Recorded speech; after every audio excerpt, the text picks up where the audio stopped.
nanginginig. Nanginginig sa sobrang excitement. Alam nyo, kung andi dito lang sana kayo, mafe-feel din sana ninyo kung ano yung nararamdaman namin. Grabe, ano talaga, na-feel namin talaga yung goosebumps, lalo na nung nag-launch ang C1 token, officially talaga. Super amazing. At saka guys, ang ng founder natin, ang vision ng founder natin, na 5 years from now, maraming magiging millionaire. O saka hindi lang millionaire, billionaires talaga. Lalo na kung nag-hold tayo ng maraming C1 token, maraming Planet IX token. O di ba? So congratulations diyan sa mga maraming IX token diyan. At saka yung Cbit. Grabe itong Metaverse. Yung Metaverse pa natin. Sino nagtitrade dyan ng Metaverse everyday? Guys, grabe, ito na talaga. So imagine, kung ano yung momentum natin, kung ano yung excitement natin nung day 1 na nag-join tayo sa C1, ibalik natin yun or pa natin, lagpasan pa natin yun. Kasi noon walang produkto. Di ba? Walang produkto. O sinong magsasabi dito na may produkto dati? Grit Hub lang yun, di ba? Ano lang ang maano natin sa GitHub na yun, hindi ko ngayon nababasa pero hindi ko ngayon nababasa, promise. Basta ang inano ko lang noon, euros, na nakikita ko ng euros. Kaya imagine ka, walang product noon pero marami tayong napasign up, marami tayong nadala sa business at maraming nagkaroon noon ng income talaga. Imagine ang income noon, nakabili ng mga sasakyan, nakabili ng mga bahay. So ang daming mga properties na talagang nabili during the time. Wala pang produkto. How much more ngayon? Marami tayong product. Meron na tayong C1 token. Meron tayong C-Link. Meron tayong Metaverse. Meron pa tayong Planet IX. Meron tayong Travilla. At saka marami pa yatang products na parating. Di ba, Coach Anton? So imagine guys, walang company na kagaya nito. Imagine 5 years in the making. Maraming company na tumaob na. Di ba? Maraming nasaksihan nyo yan kasi kasama tayo sa ibang mga company na yan. Di ba? Honestly speaking, wala na sila pero si C1 andi dito pa rin hanggang ngayon, matatag at mananatiling matatag at lalong magiging matatag pa. Okay, so sabay-sabay tayo, sabayan natin si Crowd1 sa kanyang pag-angat pa para kung ano man ang success ni Crowd1 ay kasama tayo doon sa kanyang success. Maraming salamat guys.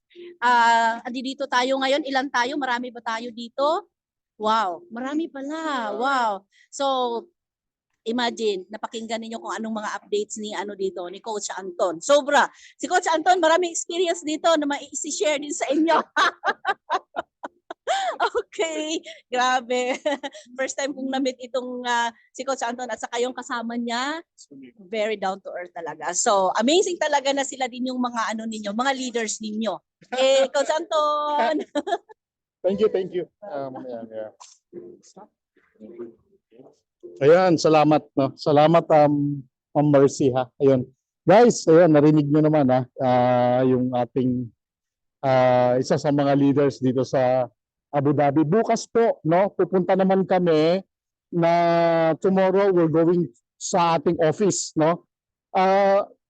Ang schedule namin ay 12 hanggang alas 12 ng hapon sa Dubai time. Ma'am Mercy, anong oras yung alas 12 ng tanghali?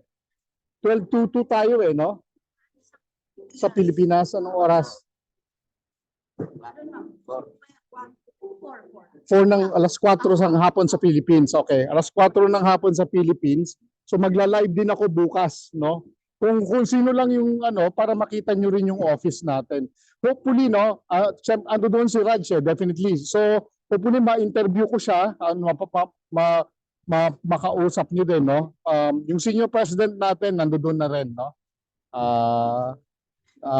Sana nandoon siya, pero sabi niya pupunta daw siya, no?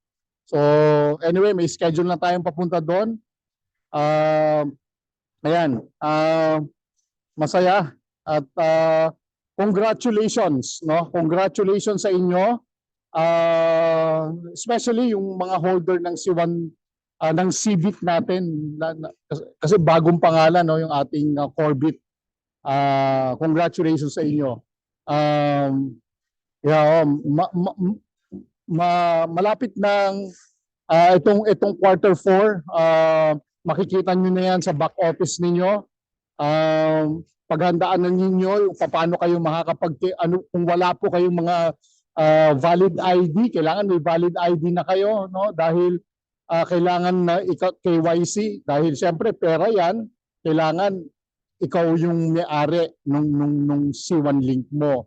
'Di ba? Parang bangko yan, kailangan ng identity mo, na true identity mo para mailabas mo yung pera mo dito sa atin, C1. So, ayun, congratulations sa lahat at salamat at nag-attend kayong lahat na nandito, no? At patuloy kami, no, na magsasaliksik at mag-aaral, no, sa lahat. Alam nyo guys, hindi rin ako masyado makapag-concentrate kasi bakit? Kasi gusto ko mabigyan kayo ng update eh. Nakikita nila Ma'am Mercy, nagsusulat ako, no, habang nagsasalita yung mga leaders, no. Dahil ayoko kasing may ma-miss ako na information. So gusto ko makuha ko lahat yung mga informations na yon kasi siyempre hindi naman lahat mariretain yan sa isip natin. Pero so far so good. Very exciting, amazing ang nangyari ngayon dito sa ating dito sa Dubai, sa Abu Dhabi, I mean. At yun, kung may mga questions po kayo, you can raise your questions. Pwede pong isulat o i-type natin dito sa ating chat box kung sino yung gustong magtanong. Okay? Thank you. Ayan. May mga question po ba? Sir Eddie?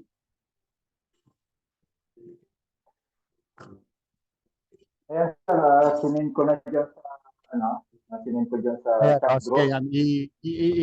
Bigyan natin sila ng facility to unmute, no? Ayan. Ayan, may na-send na images. Okay.